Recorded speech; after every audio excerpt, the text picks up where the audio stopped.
Listen, the first half, that was absolute bullshit. How the fuck do you come out there? And I was honestly prepared to come on here and give you a fucking red-bearded rant.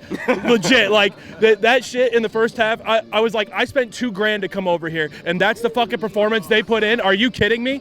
Like, I would have been fucking pissed if we had left like that. But ultimately, that team, it came back and they fought. They fought for the fucking badge. Every single one of those players fought for the badge. Were they fighting for Jose? No, there's no way they were fighting for Jose. I absolutely believe they were fighting for that fucking badge. That's exactly, and you want to talk about players? So first half, the two players you would never expect were playing for Jose. Martial and Pogba. Guess who had the best first half? Martial and Pogba. Those are our two best players all the time. And yet people continue to give them stick. I mean, I actually got a picture before the game with Paul Pogba. And the amount of stick I got for saying it made my day to have Paul Pogba take a picture with me, people saying, tell that guy to get out the club and blah, blah, blah. I was like, fuck off. That's our best player, best outfield player. De Gea is our best player, don't get me wrong. But Paul Pogba is our best player. You cannot get rid of that guy. Paul Pogba goes out there and he makes, and when I saw him at the end of the game, I did see him go over. I saw him hand his shirt off to the fans. That's exactly what he does. Paul Pogba loves his club, and I know he does. But man, like that second half. What did the board do? Do they? Because the writing was potentially on the wall. We haven't heard his press conference afterwards. We don't know. Do you think that they might rethink it now, or do you think they were going to stick with him? They're still going to get rid of him. Where do you stand on that? Ultimately, I mean, if you're going to get rid of him, now's the time. If you're going to get rid of him, you've got the international break. You've got 2 weeks to get the next guy in, or if you're going to hand it off to Carrick and McKenna, you got them time to implement what they want to implement. But if we're not going to do it now, I have a feeling it's not going to be until top 4 and Champions League are gone. I hope that's not the case, because ultimately Mourinho still is not the right guy.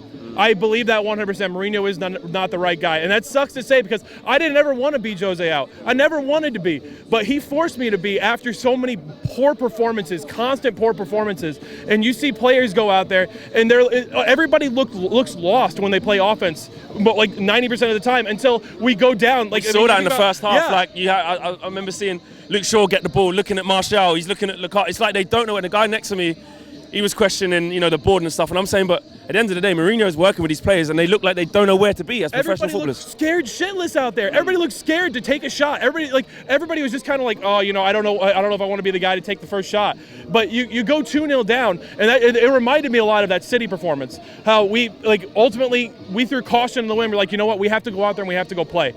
And I think that was so because the pressure was off. Well, the pressure was on because we're losing, but in terms of let's just throw the kitchen sink at this. Let's just go for it. No, exactly. That's why you think we've done it. Exactly. I think that's the reason why we did it, because ultimately we weren't throwing on Mourinho tactics. We weren't letting Mourinho just decide what the style of play was going to be. It was, guess what? We have to go out there, and if we're going to win this game, we have to go out there and we have to go play fucking football. We have to play Manchester United football. That's what we need to get back to here.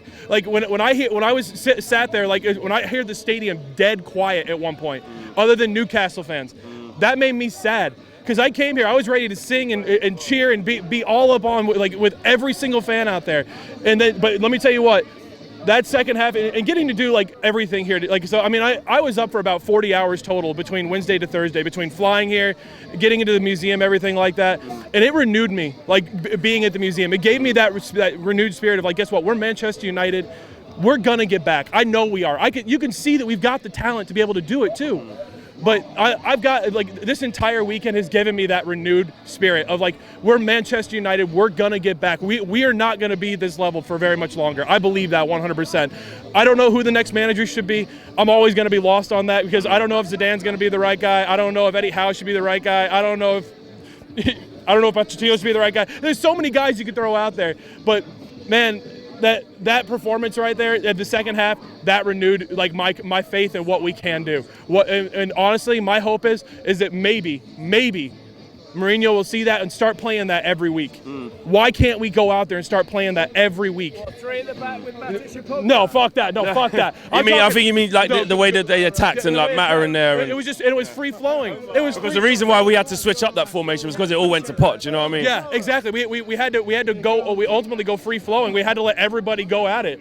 And man. But in that second half, the ball was coming quickly into Pogba, going quickly out to Martial. He was getting that play. The players who played second half were Juan Mata and Martial, and that is the difference. And they're the players that we need at the forefront of our performances. Yeah, absolutely. Lukaku did not move for 90 minutes today. I The second agree. 45 minutes, we were chasing the game, and Lukaku did not move. Lukaku looks exhausted, first of all. I mean, he really does, but It's about running for the team. It's not about exhausting. You don't say Harry Kane's exhausted. You don't say Lionel Messi's exhausted. But why doesn't Mourinho drop him if his performance is not good enough? It's like he's undroppable. Because he's Mourinho's boy. He's Mourinho's boy. He's essentially what he wants Zlatan to be for the team. You know, but I mean, I thought that Alexis Sanchez in this game would have been perfect to come in as like that. Well, he was in the end. Yeah. You know, I mean, I thought, and he did get the winner. Like ultimately, he did get the winner. But man, like that. But you want to talk about some world-class shit? That assist from Pogba, where he made that just gentle touch off to Martial, and then perfect. It was absolute class, absolute class. Listen, I'm going to end it like I've ended everyone else. Is he still going to be here after the international break? Yes. After that performance, I'm gonna say yes, but I hope not. I hope not. I hope ultimately we get in somebody new, whether that's going to be handed off to Carrick and McKenna for the rest of the year, or whether that be bring in Zidane, whoever's going to be free. Let it happen. Let it happen. But Is he still going to be here? That's Jose's Mark Robbins moment, in my opinion. That's him. 10 years down the line, we'll all be saying that was his Mark Robbins moment. just so you know, I mean, we did see on Twitter real quick from Romelu Lukaku. He said that Mourinho didn't say any words to the players. He just came out and he shook everybody's hand. So I don't know what that means. Maybe he thought it was over. Yeah, maybe because there was that report that came out that he had that meeting, you know. So I mean, well, we'll see. We could all be waking up tomorrow morning and he's gone. We don't know, but we'll see. Listen, you've come a hell of a long way. It's good to finally meet you. Good to meet you. Thank you for all the support you've been giving United Stand, and we got the win. We got the win for you. Hey, we got the win for you. Thank you very much.